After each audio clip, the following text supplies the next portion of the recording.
On est parti pour voir, finalement, les racines, elles servent à trouver quand est-ce que le polynôme vaut 0, mais elles valent aussi pour déterminer la forme factorisée d'un polynôme, c'est-à-dire pour le factoriser, tout simplement, comme vous avez l'habitude de le faire depuis la quatrième.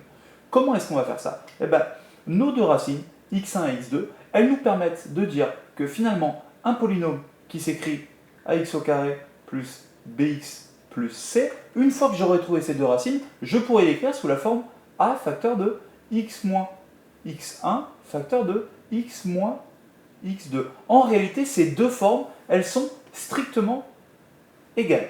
Donc, l'intérêt des racines, c'est de pouvoir mettre ce polynôme sous la forme factorisée. Et ça, j'aimerais bien que vous vous en souveniez, parce que c'est un truc qu'on va utiliser à mort à partir de la terminale, et vous l'aurez oublié d'ici là, et ça sera dommage. Donc, comment est-ce qu'on fait cette histoire-là? Il y a un nombre qui est quasiment cadeau, c'est le a. Le a qu'on a ici, on va le retrouver, c'est celui-là. Donc, je sais que ma forme factorisée de f de x, ça va être quelque chose du genre f de x égale 2 facteur de x moins x1 facteur de x moins x2. Il ne me reste plus qu'à trouver x1 et x2 en utilisant le discriminant, donc c'est ce que je vais faire ici. Mon delta, il vaut b au carré moins 4ac, donc 2 au carré moins 4 fois 2 fois moins 4, donc ça me fait 2 au carré 4, 4 fois 2, 8, 4 fois 8, 32, 4 plus 32, égale 36, yes, c'est encore un carré parfait, les choses sont bien faites, on aime quand on a des deltas qui sont des carrés parfaits. Donc, mes deux racines, c'est x1 égale moins b, donc moins b, moins 2, moins racine de delta, donc racine de 36, sur 2 fois a, donc sur 2 fois 2, ça me fait moins 2, moins 6, moins 8 divisé par 4, ça me fait moins 2, et mon x2, il vaut moins 2 plus racine de 36 sur 2 fois 2, moins 2 plus 6, ça me fait 4, 4 sur 4, ça me fait tout simplement 1.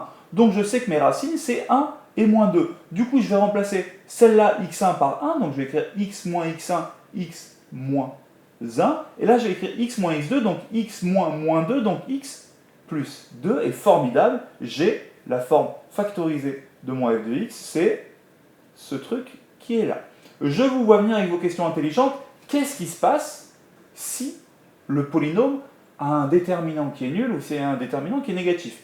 Eh bien, s'il a un déterminant qui est négatif, vous ne pouvez tout simplement pas le factoriser parce que vous ne pourrez pas calculer les racines. Donc cette formule-là, elle ne marche que quand le delta est positif ou nul. Et qu'est-ce qui se passe quand le delta est nul? C'est justement l'objet du deuxième exercice. Donc on recommence ici. On sait que notre polynôme-là, on va l'écrire a facteur de x moins x1 facteur de x moins x2. Je sais que le a, il est extrêmement facile à lire puisque le a, c'est ce que je vais lire ici. Donc je peux déjà dire que mon g de x, c'est 3 facteur de x moins quelque chose, facteur de x moins quelque chose. Pour le calculer, je roule, je fais mon déterminant, mon discriminant, delta qui vaut b au carré, donc 36 moins 4 fois 3 fois 3, donc moins 4 fois 3 fois 3, oh, il vaut 0, comme par hasard. Et du coup, ma racine unique, c'est x0 égale moins b sur 2a. Donc moins b moins moins 6, 6 sur 2 fois 3, et ça me fait 1.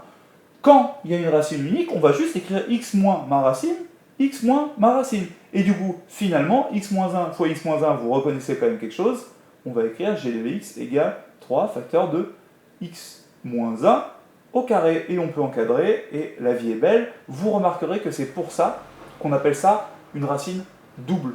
Parce qu'il y a ce petit carré, oula, qu'est-ce qui se passe?